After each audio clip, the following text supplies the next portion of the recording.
Hey guys, it's Pastor Blake here with a drive-by completely free of election content, for better or for worse.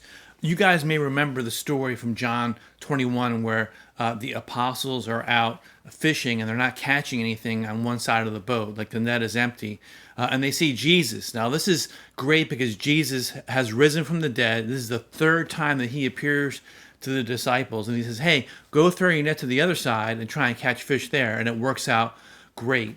And you remember that how excited Peter was to see that it was Jesus. So let me pick it up here in verse 21:7. Let me read this verse to you. That disciple whom Jesus loved therefore said to Peter, it is the Lord. When Simon Peter heard that it was the Lord, he put on his outer garments, for he was stripped for work, and threw himself into the sea.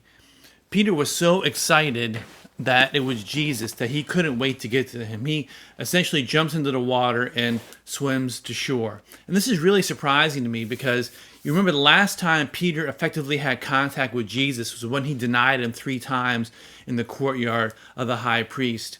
And I'm really struck by Peter's ability just to get to Jesus as fast as he can after denying Jesus like that. Really the modern equivalent of denying that he was a Christian at all. So how can he run to Jesus like that? How is he so excited about that? You know, if you remember the story, there was this moment in the courtyard after Peter denies Jesus where Jesus catches Peter's eye.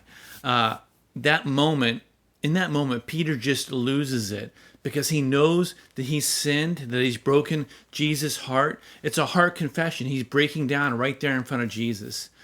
And that's the reason that he can run to him. There's a transactional moment that when they make eye contact, when Peter breaks down, Jesus sees him, and Peter knows in his heart that he's been forgiven. He confesses to Jesus right there in his heart. Jesus catches his eye, and he knows that he's forgiven. So because of that deep sin, the very reason for the whole interaction, Jesus gives him this incredible show of grace. It's the deepest show of grace that Peter could ever imagine. He's forgiven for the worst sin. And Peter knows Jesus so deeply after that. And he knows that he can run to him. And he wants to run to him because of that deep relationship. So what does that mean to us?